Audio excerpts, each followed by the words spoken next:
Wednesday, January 15th. I'm Adam Walsh, and this is The Signal. You may have heard about the recent St. John's community plan to end homelessness. Today on the show, we take a deep dive into that plan and talk about what's needed and what it would look like to end homelessness, not just in St. John's, but right across the province.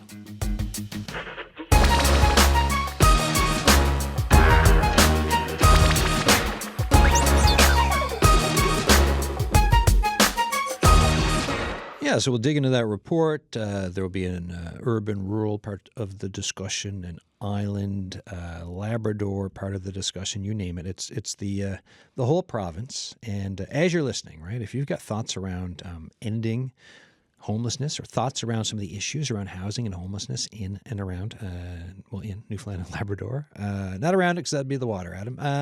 Around Newfoundland and in Newfoundland and Labrador, you could text us 709-327-8206. Emails thesignal@cbc.ca. I've got two guests in studio. We're going to call a couple folks later on in the show as well. But first off, Doug Pawson is here, Executive Director of End Homelessness St. John's, and Jennifer Tipple, Senior Director of Strategy and Impact of End Homelessness St. John's. How you both doing? Great. Thanks for having us on the show, Adam. Well, thanks for coming in. Let's start. And Doug, we've done this before, right? For these types of shows, but I always find it valuable, I think, for context to say, if we're talking, and we'll start with St. John's, and then other guests will learn a bit more. But when we talk about the St. John's metro area and homelessness, and in this winter of 2025. What's the picture of homelessness right now, that to the best of what you folks have for your understanding? Yeah, great question, Adam, and a familiar one. Yeah, not the first time you've answered it. No, and we were chatting a bit earlier just in terms of sort of the numbers are rising, and the numbers are rising across the sort of demographic and face of St. John's. So seniors and youth are rising, and overall population of folks, we're seeing increases in housing precarity and homelessness. The numbers are always important, but I think the issue that we want to really gravitate to is what are the solutions so we can manage it. And I still think the numbers are manageable. If we look at our community relative to those around the country. So, when we're talking about ending homelessness, sort of the approach that we've taken, and it's outlined in our community plan here, is really building out a system of care, right? So we take a system planning approach to the work. So we work with a number of organizations and agencies, government departments to really identify the folks who are having the most touch points with those who may be experiencing or at risk of experiencing homelessness, and making sure that they're involved in what that system of care looks like, so we can be better at identifying folks early on and supporting folks in those moments of crisis. And so we say homelessness is rising. Who are folks? Who are the people who are facing homelessness? What are some of the different intersections of it for a description, so that, and I think people will have obviously their own ideas, right? Because they'll think, okay, back when you had an encampment labeled Tent City for a while, and sometimes there can be confusion or thoughts around intersections of poverty and homelessness if you see a panhandler who may not actually be homeless, but there's different thoughts out there. So when we talk about St. John's and Metro, who are the folks who are facing this?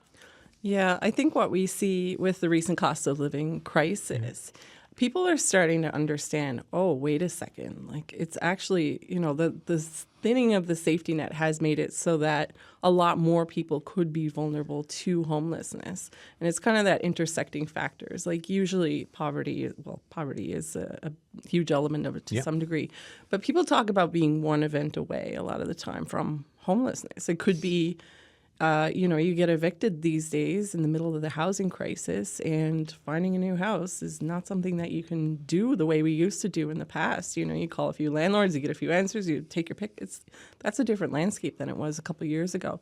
And then we also talk about things like relationship breakdowns or mental health issues or any of these different issues that make it more difficult for people to access and maintain housing. So one of the things that I find encouraging in the dialogue around homelessness is with, like I said, the cost of living crisis, people are really understanding, like, okay, yeah, that could be any one of us. And that is what's in fact happening all across the country. People are more vulnerable to homelessness, and we're seeing those rising numbers as a result.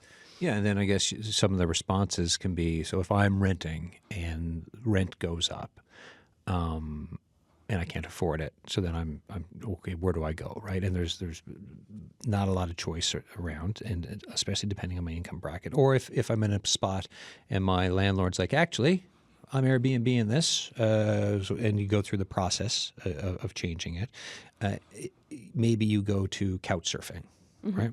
But then if you're that person, and also looking through your report and looking at folks who may have mental health challenges, may have addictions challenges, may have mental health, addictions, other types of disabilities, like those extra hurdles. So that to go from like maybe crashing with a friend or family to maybe the family's not in the picture, maybe they're like the friend is fed up with you, and then next thing you know, oh wait, now I'm in an encampment. Like, is this some of the path that can happen with this? Yeah, I mean, I think, excuse me, what Jennifer just said in terms of the thinning out of the safety net. Yeah. Like, where do you go when you've exhausted all the options? Yeah. And if you have a shelter system that may be full, where do you turn to? Or unsafe, or whatever it might be that doesn't work for you. You have a pet or you have a partner. Where do you go in those moments of crisis? And it is a crisis the moment that you've exhausted all of the sort of the options that would otherwise or may be otherwise available. And you're right to acknowledge things like mental health and addictions, and as well, poverty. These are big drivers. Rarely do you ever find somebody who goes from being fully housed to being unhoused, and being in the stress that what we see in terms of the work that we do. Because in St. John's, we have high rates of chronic homelessness. So that just means people have been experiencing homelessness for such prolonged periods of time over the last 1 to 3 years. How do you deal with the stress? How do you deal with the trauma that inflicts upon you as an individual when you don't know where you're going to get your next meal or where you're going to put your head down at night? So that compounds issues like mental health. Yeah. And it further exacerbates those types of concerns. So the longer it goes untreated, the more challenging it is going to be to address it. And I think that's kind of where we wanted to be solutions focused in the plan, Yep. calling on all levels of government to address these key issues like cost of living and poverty, and be solutions focused to say, like, if we don't work together, if we don't make the right investments and ongoing investments, this is what we're looking at in 4 or 5 years' time. So that's kind of the approach that we've taken, I think, with this, because we know it's not going to be an easy fix for any one order of government. Any one community agency. Is all hands working together on this, and that's the approach we tried to take here.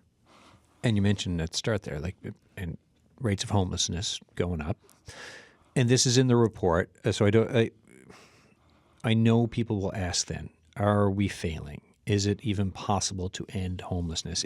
With all the effort that's being put in now, and homelessness is still increasing, what does that say to you about where we're at and trying to push forward? Yeah, I mean, that is a question we ask ourselves. Yeah, I mean, it's right there in the report, right? It's right a great there, question and to we ask. addressed it head on because it's a question that people have the right to ask, and to say we failed is to discredit the work that's taking place across the sector by hundreds of people every single day. We've got teams of case managers out there that are doing the hard work, connecting with folks. And we don't want to discredit that work because it's important work and it's hard work. We also recognize that if they weren't out there doing that work, what would homelessness then look That was what like? I was going to ask next, right? If you didn't have everyone doing what they're doing, what would the picture be for St. John's and Metro? And then there's another conversation for the rest of the province, too. Absolutely. And I think, not to get too much into the comparison game, but we do see some of that in the bigger cities across Canada where the scope of the problem is larger. The ecosystem might not be as cohesive or capable of addressing the needs. I mean, we were actually, all things considered, here in St. John's, Newfoundland and Labrador, we do have a really cooperative group of partners working together, and we are able to address needs. Is homelessness still on the rise? Yes, and that's the result of numerous socioeconomic factors, including some global factors that are way out of our control. But we think about what would happen in the absence of that. And I think that's just something people need to have in their heads, is that it would be a lot worse if we didn't have this team of people across the community who are doing this hard work every day.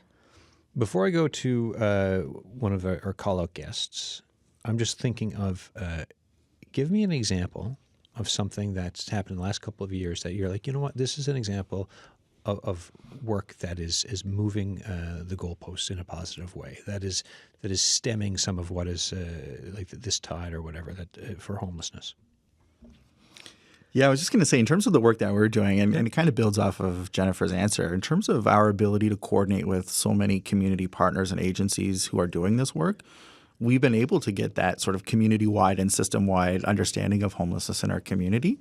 You don't see that in a lot of jurisdictions. So, if you go to Halifax or Victoria or anywhere in between, you're going to see a lot more fragmentation between agencies because there's not the ability to standardize things like intake forms, to coordinate with partners, to make sure there's no wrong door approach. And that's really what, when we say coordinated access, that's really what we're talking about. Those things, like being able to share data, those are things over the last couple of years that have improved our advocacy efforts and that have led to increases in investments into housing and homelessness initiatives. So those are really important pieces that we have to continue to champion, because if we don't, we've got a number of partners saying this or that, but together we're so much stronger. And I think that's also reflected in our plan this time around versus our prior plan. So, there's some really good investments being made, across all orders of government. We're still pushing for them to be more aligned strategically so that we're optimizing resources, but we're seeing that shift, and I think because of the role that we play and because of the cooperation amongst community partners and even government departments, I have to say, you don't see the same challenges in other jurisdictions like you do. And that to me is, something like if you go into Toronto or Victoria or Winnipeg, you're going to see a lot of folks rough sleeping, tents lined up in the downtown core. We don't see the same here, and I think that is in part because of the way that we've taken our approach. It doesn't mean that it's perfect or ever. We were always trying to improve, but it has strengthened our ability as a sector to advocate. The challenges are, like Jennifer said, socioeconomic and global forces still prevent us from working towards that upstream approach of, well, how do we end poverty, right? We're still dealing with how do we manage the homelessness crisis and issues in our community so that we can get to the point where we can, satisfactorily say we've ended it. And I know we'll get to that in a minute, but I think those are really important sort of themes that would go under the radar that you might not hear a lot about. Yeah, because a lot of times I think people are looking for, well, give me this big example. You're like, well, actually, us communicating better and making plans together better, because from reading the report, what I'm taking from some of this is that there is a better understanding of housing and homelessness and issues than ever before in this province, and that includes rural Newfoundland and Labrador as well, when there used to be a lot of unknowns. And back when 13, 14 years ago, when I was a new journalist here in this province, it always felt to me like in the nonprofit sector, it was and they talk about this like in, for example, the health accord as well, right, within government. You would have silos of people trying to do what they were doing for their own organizations, and there wasn't a lot of talk with each other about, wait a minute, but if you get this money and I'm trying to do this, like how can this all benefit the larger plan? And it seems like that's moved more now than ever before. Am I right or wrong on this? Yeah, and I think even Doug earlier in this interview used the term system of care. Like there are other things we can call that would be more clinical or, technical definition, but we call it a system of care deliberately because that's what this is about. And a lot of the time what we see is we want individuals who have been marginalized in our communities to rebuild trust with the systems that are supposed to be serving them.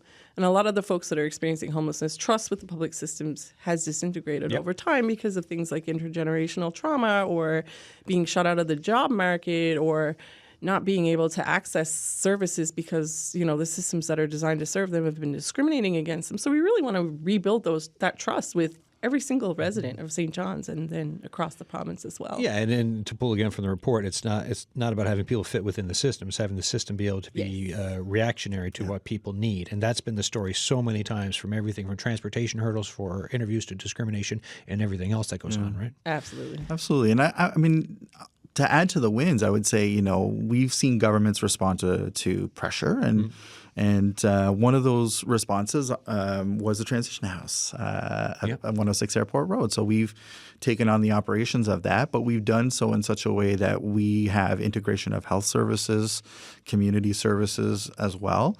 And that's another thing that we've done really well as a community and in comparison to other jurisdictions, where finding ways to make housing and health work together can be really difficult. And we have a really great relationship with Newfoundland and Labrador Health Services, Newfoundland and Labrador Housing Corporation, and income support programs, so that we can really support folks in that initiative to really stabilize and move on into the housing market.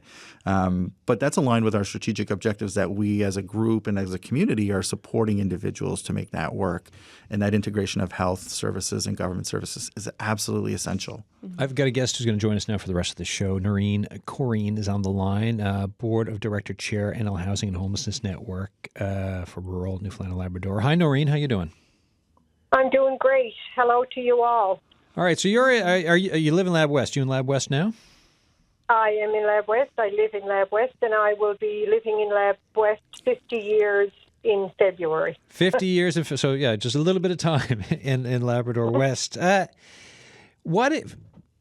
Can you paint the same as what I asked for my guests here in studio, right? When we talk about homelessness, what does homelessness look like, whether it's in Lab West, certain parts of Labrador, or also rural parts of the province? What's the current 2025 winter picture of homelessness and housing issues? Okay. Well, I kind of wear two hats because I am a chair of the Newfoundland and Labrador Housing and Homelessness Network, but I am also co-chair of our local Labrador West Housing and Homelessness Coalition. So I kind of see it from both different hats. But I mean, looking at it from rural Newfoundland, it kind of looks a little different than what it does from my living here in Lab West. But I mean, rural Newfoundland, I guess, and I didn't hear all the conversations of your guests prior to this, but I'm not sure that it looks any different. I mean, rural Newfoundland, I guess, is what we're seeing is we see a lot of hidden homelessness. We see a lot of homelessness that people are not aware of because people think, well, you live in a small rural area in Newfoundland, you're sure to be taken care of, you're sure to have a place to live, which is definitely not the picture.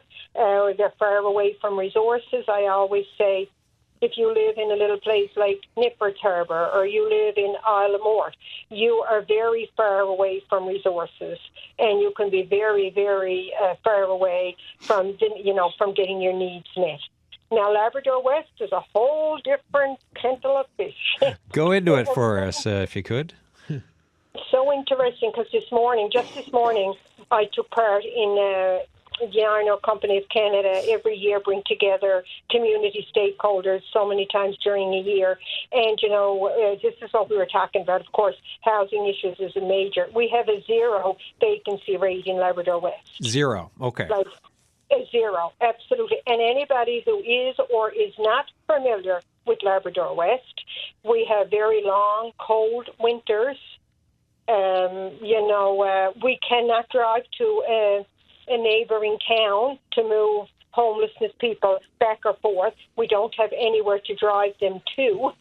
You go to Goose Bay, or Churchill Falls, 3.5 hours. Goose Bay, 6-7 hour drive.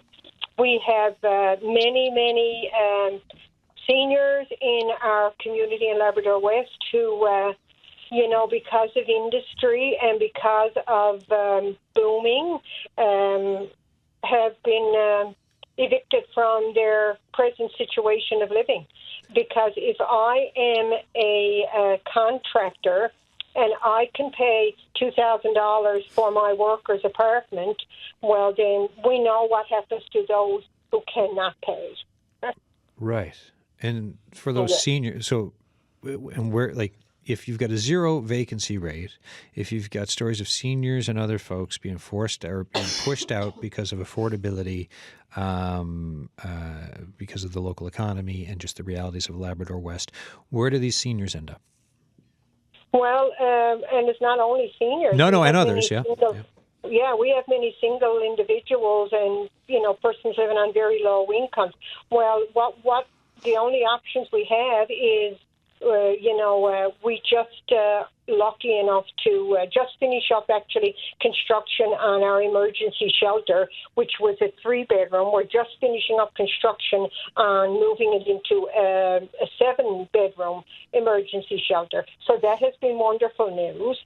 Our local Labrador West Housing and Homelessness Coalition has a 10-unit apartment building that actually 8 women constructed and run, like back in 2011.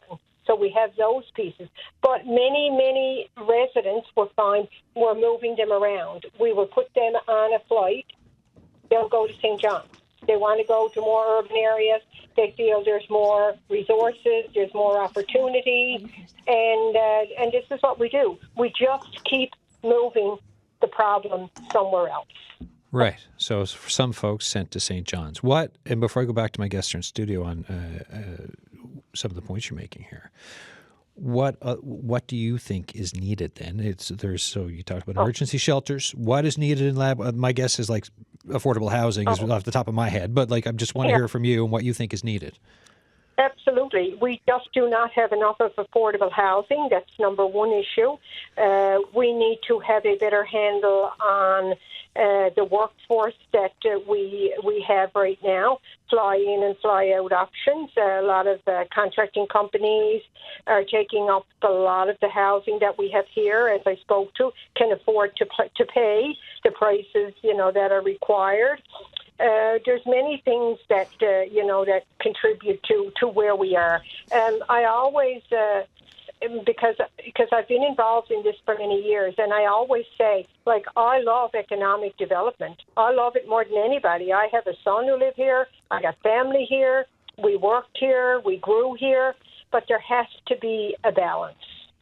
Right. All right. I'm going to, and folks, for everyone listening, right, we're talking about housing homelessness. It's a provincial discussion today. We're talking about how to, we're getting context on the reality of it, and we're going to push towards talking about, well, how do you solve it? How do you end homelessness? And as you're listening, if you've got thoughts for us, the signal at cbc.ca. If you want to leave us a voice message, 709-576-5260 is the signal line, or you can also text us, 709-327-8206. We've got two guests in studio from End Homelessness St. John's, Doug Pawson and Jennifer Tipple.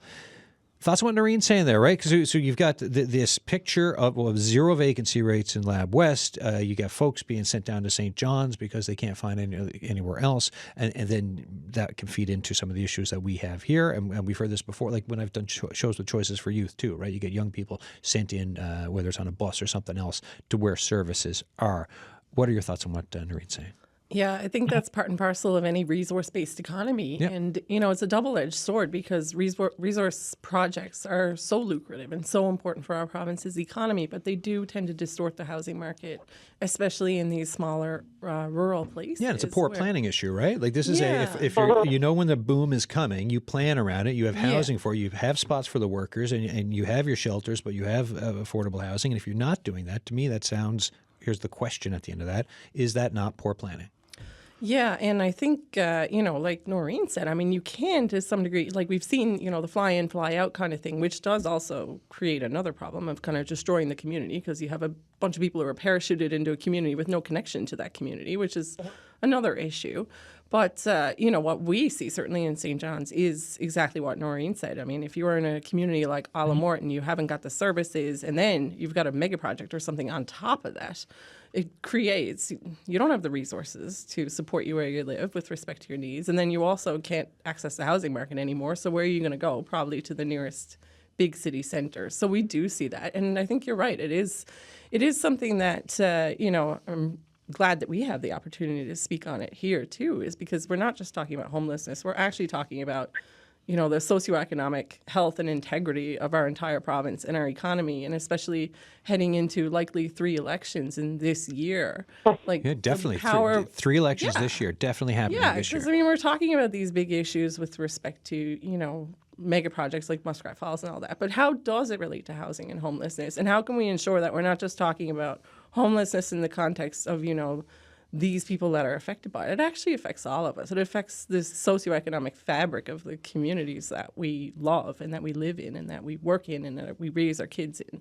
So then in a year of 3 elections, when we think municipal, provincial, federal, and there's obviously massive overlaps with the roles for each, right? Because if like communities are crying out for and saying, hey, we need more types of housing and investment and whatever else, and then there can be federal money for different type of housing funds, but then the provincial government is involved as well with part of it, and the regulations, and some towns make their own regulations for certain things. All that's very complicated. So what is it that you want to see, or what are you looking for, or what's in the report as well for the different levels of government to move things forward, and the conversations that I've already had? Doug, I'll go with you on this, and then I'll go back to Noreen after. Yeah, absolutely. It's going to be a pretty wild year in terms of elections and some of the Big global changes. issues taking place. In the community plan, we do have recommendations for each level of government, but also for all three levels of government. And the biggest one is really aligning strategies, right? So federal governments don't do a great job of aligning their own internal strategies. We're hoping for a provincial housing and homelessness strategy to be developed. Municipally, it's really difficult for municipalities, including the city of St. John's, who have typically never really had to deal with the issue. It's sort of a provincial issue. But ultimately, we just need to end the jurisdictional game of tag that continues to happen. And we need to be aligned, and we need to think of housing as a nonpartisan, apolitical issues. But to your point earlier, Adam, this is a planning issue, right? Like, if we're going to be reliant on the private market for the vast majority of housing to be developed, whether it's affordable or not, and then social housing, we're just creating a widening gap between what people can afford and what people can't, and we're never going to keep up pace with the stock from a social housing perspective to solve for that gap, right? So, what can governments within their jurisdictions do to align their strategies so that we can preserve affordable housing stock and we don't leave it to sort of just an unfettered development market? And because this is what you'll see, I mean, not just in St. John's, but I think Noreen has highlighted the issue as well, which is people can't afford housing in Lab West because the staff of these resource-based companies are the ones that are occupying it, and their wages are distorted with local wages, and it just continues to perpetuate that issue. So what can a federal government or provincial government or municipal government do? And we have to ask these questions during these periods of time to say that is a widening gap. How can we preserve it using what we currently have, or how do we rethink this altogether? Noreen, what would you like to see from different, whether it's the municipal government in Lab West, or the provincial government or federal government for 2025 and beyond? Well, I always have an issue. One issue I always have with the federal government, because I have experience, we submitted 3 different proposals in the last 2 years. And, you're competing with very large organizations in Toronto, in Vancouver, in wherever. So I have major issue. And every time that we submit the proposals, it comes back and saying, number one, to do business in Labrador is very costly. Well, guess what? That's not going to change. It's only going to change in one format, and that is going to be the cost even more. So then, also, go ahead. Municipalities, have a big piece in leadership.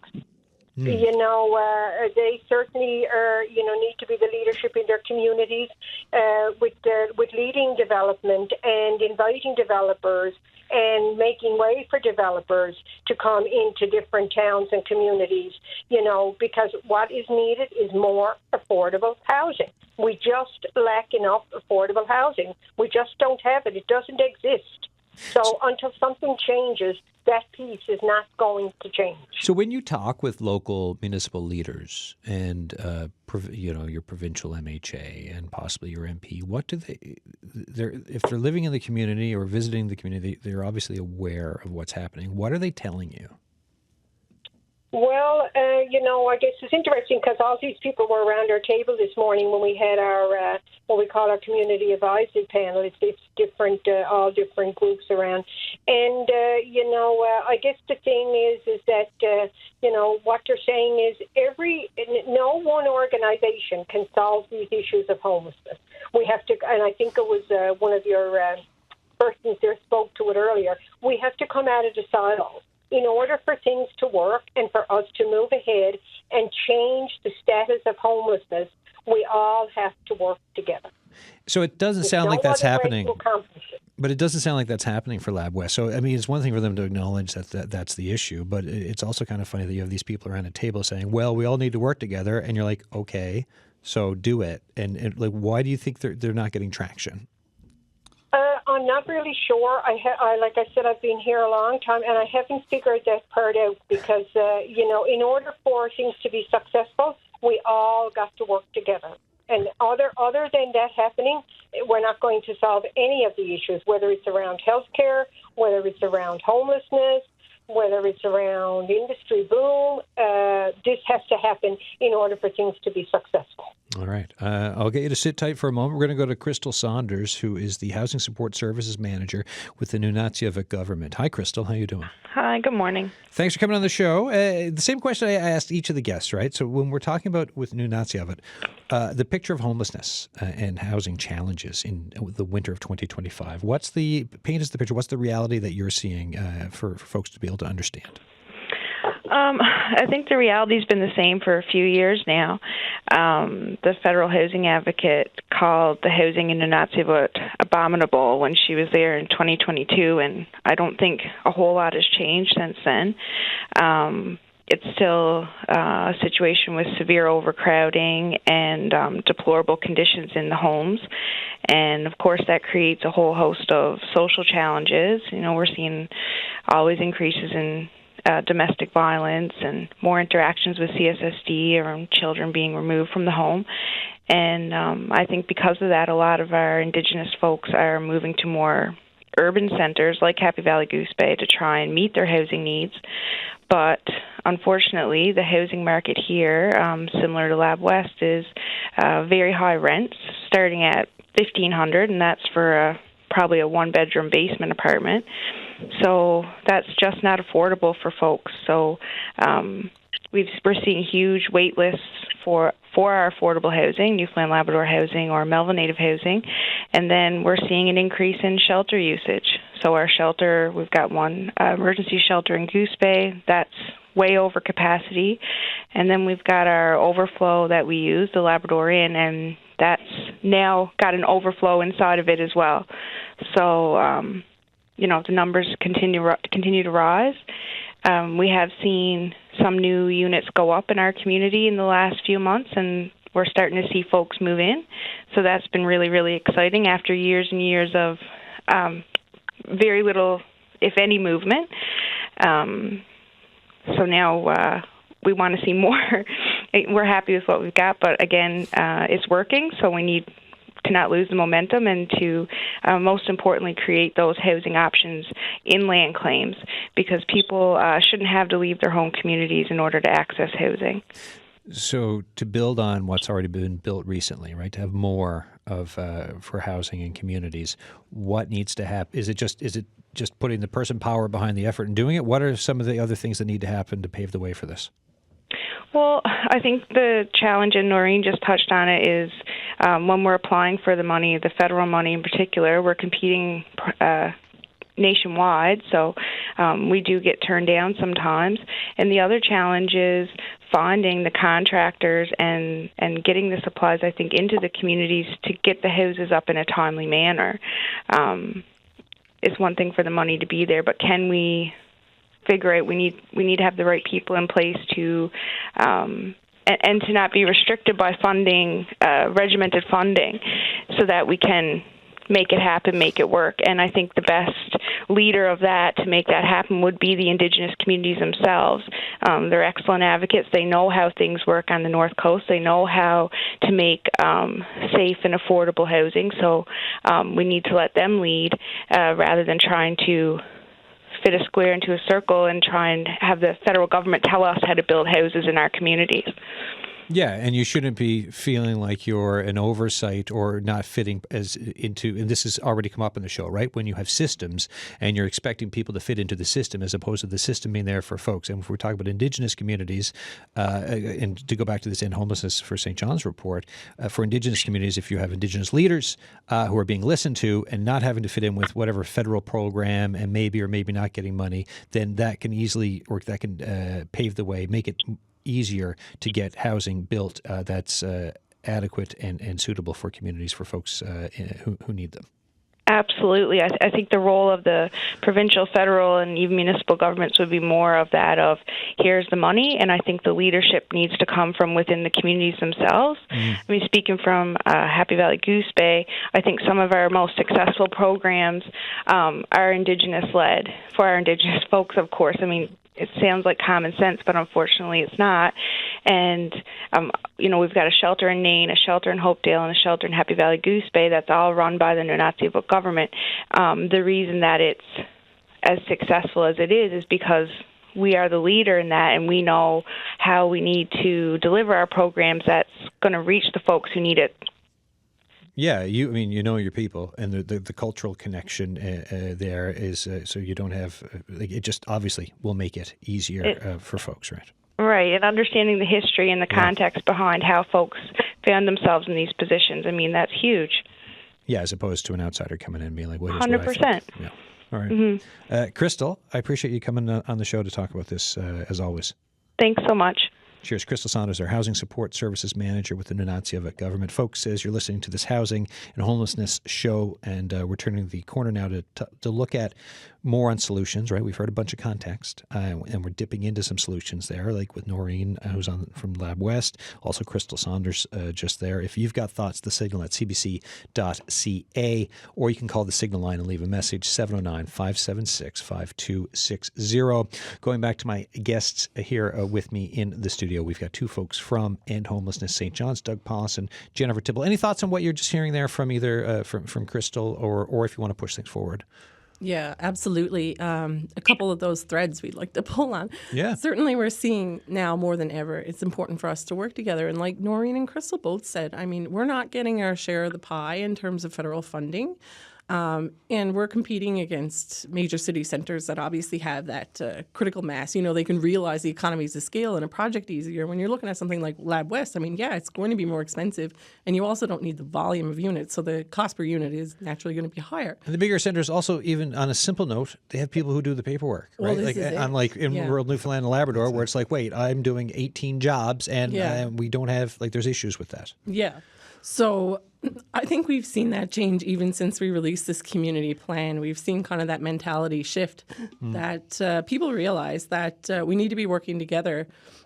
Not just, I always say, we say, not fighting over the pieces of the pie. How do we actually grow the size of the full pie so everybody gets more kind of thing? And we can use, if we're working together, we can leverage more federal funding in that. Because sometimes when we see those federal funding programs open, like they come down hot and heavy. Like you got to have a project ready, shovel ready. And sometimes we joke we haven't even bought the shovel yet, kind of thing. So we need to have those projects in the pipeline, and that's where we need to see. And we are seeing players thinking, okay, how can we work together more effectively to get those projects in the pipeline, so that when the federal funds are there, we're not missing out on that opportunity. We're able to kind of hit the ground running with that. So for ending homelessness, from the report, it says, here's what it would look like. Because obviously, no matter what happens, there's always going to be a time when someone can be in an emergency and not be housed, right? But the report says rare, brief, and non-recurring, right? Yeah. That feels like a far ways away right now, but that's the goal. And we've talked about a few different things in this show already. Tell me about how a system should work to get to that goal. Yeah, and the reason we like to use rare, brief, and non-recurring is because it makes sense to me. I understand it when I hear it's tangible. Like folks can Sure. understand that, because sometimes folks say, you can't possibly end homelessness, can you? And we're like, well, yeah, we're building a system that we can. Recognizing, I think Doug said it earlier, like it's impossible for us to prevent homelessness happening ever, because it's always going to happen.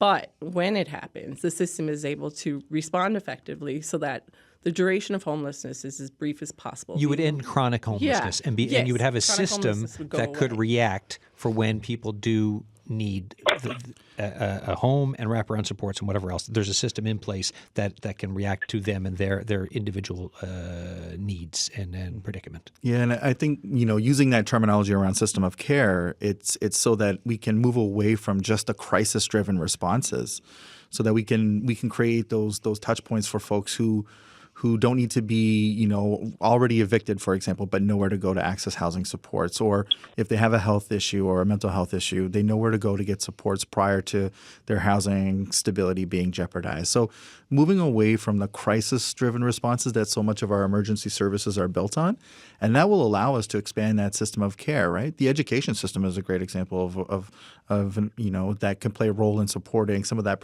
early on prevention. So how do we get to that? It takes time. It takes, proof of concept that this can work.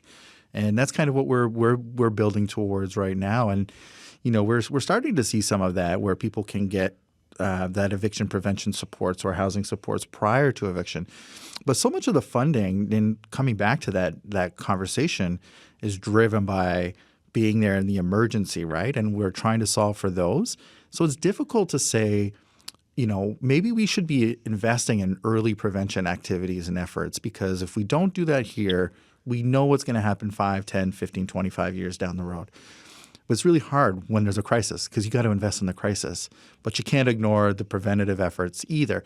So that's why we like that term system of care and systems thinking, because it's not one system, one organization, or one level of government that's going to be able to end homelessness or even respond accordingly to the homelessness needs. No, I mean, we're talking health accord, right? Social determinants of health, education accord, keeping kids in school through the whole time and not having them drop out. We're talking about intergenerational trauma.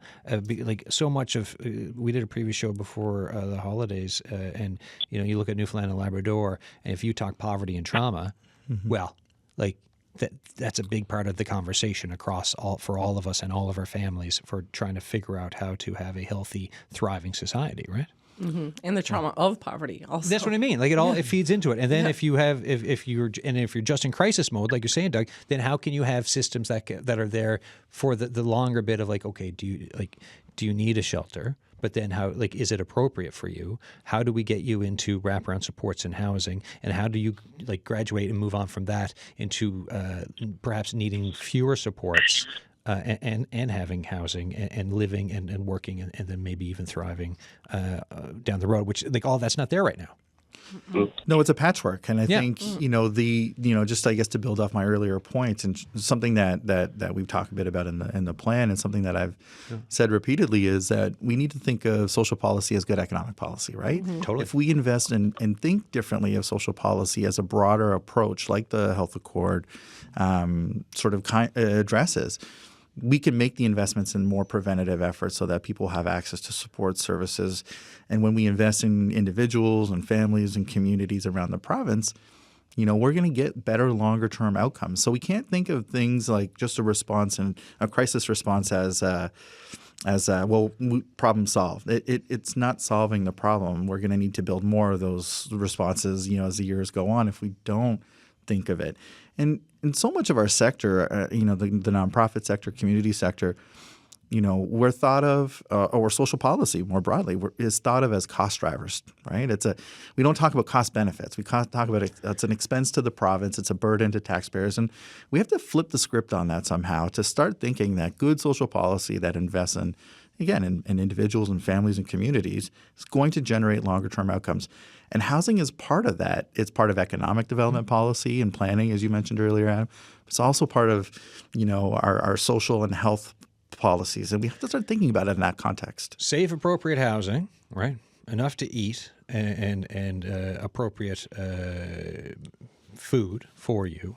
And education. But then the minute those start to peel off, and then you wonder about the impacts on the healthcare system, the criminal justice system, the just communities and family households with where you have issues of intimate partner violence, if you have issues of just other other health type issues, all of it, all of a sudden you're like, okay, well, this is, if we, from the beginning on the preventative side, that's a giant conversation of where are we going together. And we have these conversations on the show. Government's having it, but still, at the start of today, we're saying, well, how homelessness is rising, which is like just a tough thing to hear. Mm-hmm. It's so tough. I mean, it's tough because I've been asked the question many times, like, if homelessness is rising, like, how does that make you feel knowing your organization is called End Homelessness St. John's?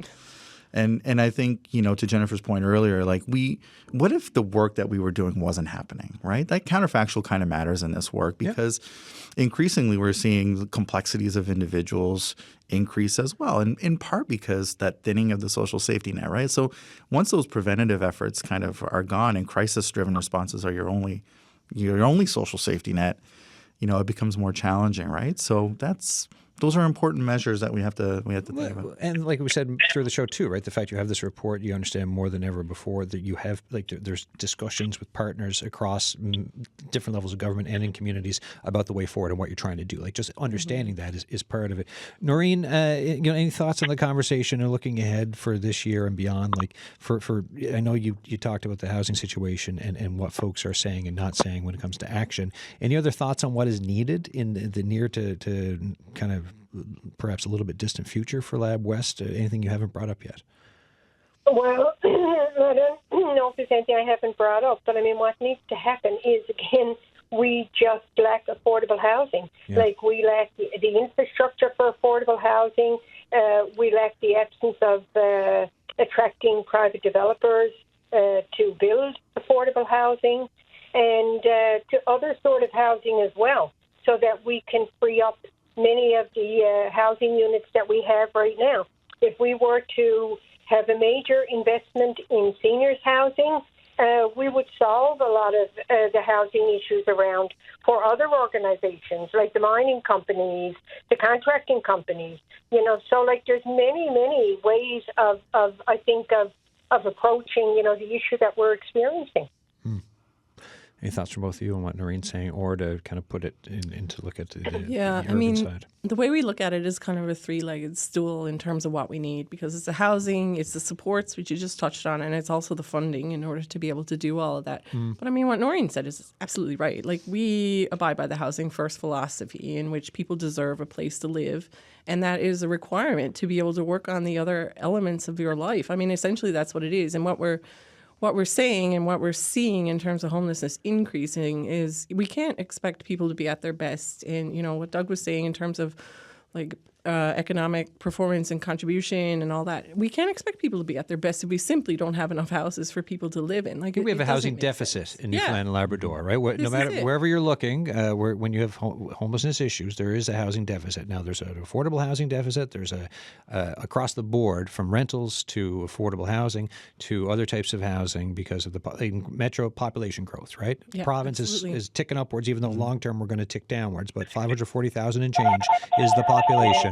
And there needs to be more housing. And so what needs to be, and to repeat a little bit from earlier, what needs to be there in the mix for the push to build more housing to make a difference for the homelessness conversation? I'll start at a high level, which is, I think, all three levels of government developing housing strategies that work for their communities, and aligning their goals, not thinking one-off investments are a strategy, and thinking long-term. And thinking beyond the life cycle of the current government of the day, because we have to commit to these bigger objectives. If we don't align strategies, we're going to miss the opportunity to optimize our resources. Yeah, I would say the same thing. We've seen the population of Canada certainly grow while the housing market nationally has not kept pace. Here in Newfoundland and Labrador, it's a little bit more nuanced because the population of the province is, relatively stagnant and or shrinking. The population of St. John's, though, is growing, which is partly coming back to some of the factors we addressed, that people come to St. John's to access services, whether they're experiencing homelessness or marginalized in some way or not. People come to St. John's to access all kinds of services, including employment. But like Doug was saying, how do all three levels of government, and we talked about it earlier with respect to mega projects and having a resource-based economy, how do we knit all that together? Do we need a provincial housing strategy? I would say absolutely yes, because it impacts so many other areas that are really important to our economy with respect to our economy itself, tourism, all the healthcare, everything. So what does the province say because you said, do we need one? Yes, is the answer from you folks. What does the province say when you have these conversations about a housing and homelessness strategy? There hasn't been a lot of direct conversations about that. We identified it in the plan. We continue to say this is a strategy that can help bring more money into the province as well federally. That's why I thought it was really important that the province, created a Minister of Housing portfolio of course. in an effort to help bring new resources federally into the province. And we've seen some of those requests across the Atlantic Canada from housing ministers requesting of the federal government to create Atlantic Canadian specific programs and supports. So, you can call on governments and federal governments to ask for money, but we got to have a plan around how we want to utilize it. And to Jennifer's point and to Noreen's point, like we're looking at a really diverse population within Newfoundland and Labrador facing unique housing challenges across the province. So we have to work together to identify those. And again, it's not one-off investments in a budget. It's got to be knit together as a part of a broader strategy, similar to what a health accord looks like. And I think we have to acknowledge that to meet our housing needs, it's not just around affordable housing alone. It's building the planning phases for how communities can be thriving into the future. And so that's kind of where I see that going. But I'd like to see that commitment, because I think that allows us to say, if you're asking for hundreds of millions of dollars from the federal government, how are we doing that? Or if you're a municipality saying, well, we can't do housing, how are we supporting them to build capacity so that those shovel-ready projects are ready to go? And how are we thinking about this from a geographic and regional lens within the province? Yeah, support so that if there's funding coming down the pipe, it's like, well, let's just maximize this for everyone so that folks can get what is there and we can build, right? Yeah, and figure stuff absolutely. out. Yeah. I got a couple minutes left. Horizons at 106, right? So the former Comfort Inn, you mentioned it earlier, Transitional Housing Initiative. How is that working? And that's supposed to graduate into something else at the end of 2026, right? So how's it working so far? Yeah, so far there's 80 residents up there. We've got a health wing dedicated to support folks up there where they can access primary health supports. Got a housing hub, so folks who are looking to move on to other housing is functioning. So I think we're, in this sort of 6+ months now that we've been operating, it's grown exponentially, sort of month over month. We're seeing folks move on into housing, which has been really great. Which is the point of it in a way, right? Which is the point. Yeah, it's making sure folks can stabilize and access whether it's health supports or housing supports on site to work for them. So it's going well. We see it as a model that's unique to this province, and I think really unique in Atlantic Canada that can be replicated elsewhere. And we're proud of the work that's going on up there. Noreen Coreen, before I let you go, in Lab West, any final thoughts from you? The show's in the last 2 minutes of the show here. No, I just got to what Doug just said. It's wonderful that they have those resources, and this is 80 people that, right now are feeling secure, safe, wraparound services. This is what rural Newfoundland lack. We're far away from those services, and what Labrador lacks even more because we're further away. Excellent point to be made at the end of the show. Thank you so much, Noreen, for that and for being on the show today. Jennifer Tipple, a final word to you. Yeah, I think, like we said earlier, where we're heading into 3 elections this year, for your listeners, just to think about what that means to them. Even if homelessness isn't on your radar, we should be paying attention to the fact that we have an aging population, and even not looking at people experiencing homelessness. The existing homeless housing stock that we have doesn't even meet the needs of our aging population and our changing population. So I would really encourage people to think about how housing and homelessness issues affect them and their loved ones, and think about that in the context of what they'd be looking for in leaders and what kind of questions they'll be asking heading into those 3 elections this year. And given for your jobs, where you're working, what you've been doing for these years, when someone says, is solving homelessness possible, what's your answer? My answer is always going to be yes, of course, but it's hard work. It's the kind of work where you kind of run Never into ending. a brick wall every single day, and you're just okay, one of these days this thing is going to crack. But it's work. I think what is amazing and fantastic about systems work is knowing that there's not just a magic bullet somewhere, and that working together and creating a stronger system, it goes above my work, it goes above Doug's work, it'll last well beyond, when we're moved on our careers doing who knows what. We're creating a system of care that will support people for generations to come. Jennifer Tipple, Doug Pawson, thank you, folks, for this conversation today. Everyone else, that's it for the show. Tomorrow, we're talking politics, from Churchill Falls to Trump tariff threats and getting ready for 3 elections this year. I've got an MHA panel lined up. Here's my question for you. What is a major voting issue for you this year? What is going to influence your vote? That can be on any level of government. 709-576-5260 for messages. The Signal at cbc.ca. Cheers.